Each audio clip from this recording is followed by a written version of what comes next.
ਗਲੀਆਂ ਦੇ ਵਿੱਚ ਰੁੱਲਦਾ ਖੁੱਲਦਾ ਕੱਖ ਸਮੇਂ,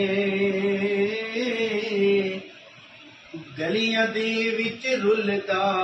ਖੁੱਲਦਾ ਕੱਖ ਸਮੇਂ, ਨਾਲ ਨਜ਼ਰ ਦੇ ਲੱਖ ਬਣਾਇਆ ਸਾਈਆਂ ਨੇ,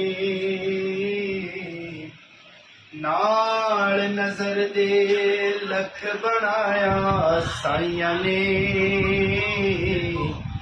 ਸੋ ਰੱਬ ਦੀ ਮੇਰਾ ਮਾਨ ਵਧਾਇਆ